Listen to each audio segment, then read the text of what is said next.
recognition, awareness, and understanding. We'll have a look at the definitions of these and then proceed. Recognition. The qualities of detection, discovery, identification, realization, and recollection. It brings with it properties of acknowledgement, appreciation, awareness, and understanding. Awareness.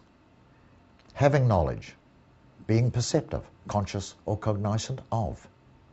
Understanding. And understanding? Comprehension. To be perceptive of the nature of. Being familiar with, to the degree that one is able to accept, comprehend, use, modify, change, or work with, without disruption or difficulty. As can be seen by the above definitions, there is a fair degree of overlap amongst these items, it being evident they are aspects or components of the one thing, like a teapot has a spout, a handle, and a bowl. Separate any one away from the others and you have somewhat less than a teapot. The reason recognition has been given the primary heading is that it is the road we must travel to attain the other two. Recognition is the path, awareness and understanding are the payoff. Knowledge is okay as far as it goes, being essential to any sort of understanding, but of itself it doesn't go far enough. Without understanding and awareness of the factors involved, it is incomplete and stops short of full realization. So we can know about something to an expert degree, but still not know the subject. This is evident in someone who has all the exams, diplomas, certificates and degrees, but is useless in the application of his chosen subject. In other words, he doesn't know his subject. There's quite a difference between know about and know. Or you could put it another way by saying his comprehension is lacking. Witness the psychiatrist who, after spending many hours of therapy on a patient, resorts at the end of the day to straitjacketing, drugging or institutionalizing, whilst loudly proclaiming effective treatment. It is evident that both he and his colleagues' recognition is at a bugger all level. To move from no knowledge to know about to know, it is necessary to take the relevant steps of intention, focus, attention, study and application. There's a point along this route when a person can hit that which we call a recognition, or a recog for short, at which moment the whole area, or part of it, suddenly clicks in and delivers a payload of comprehension and understanding. This is the point that really matters, as in that moment the person's comprehension, awareness and understanding have instantly expanded and his consciousness has done a significant upward shift. In other modalities, this is often referred to as the aha factor, though their recognition of the phenomena is somewhat sadly deficient. In StrataQuest clearing sessions, the entire technology is aimed at the patient-client coming to his own recognitions as to the source of his problem or problems.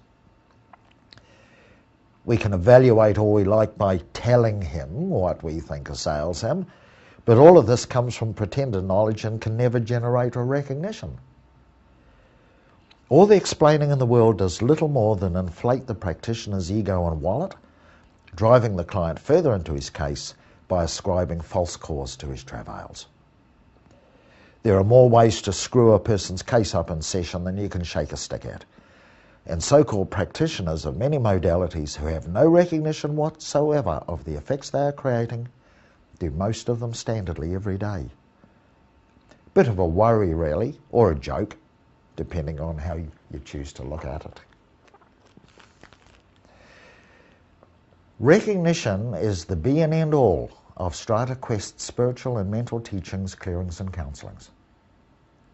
Anything less than fulsome recognition is of little or incomplete value. And even though this may initially be a slow curve, it increases as each bit falls into line, making easier the bits to follow. In this society, at this time, the public recognition factor is appallingly low. Beset on all fronts by teaching of false data, and compounded massively by pretended knowledge and deliberate disinformation, it is no wonder that very little changes either for the individuals or society at large. When we see our prisons, hospitals, divorce courts, unemployment queues, birth rates, mental institutions, orphanages, cults, liquor industry, drug taking, both medical and recreational, and the sanatoriums, all doing great business, we are forced to admit things are going downhill faster than efforts to fix them can cope with.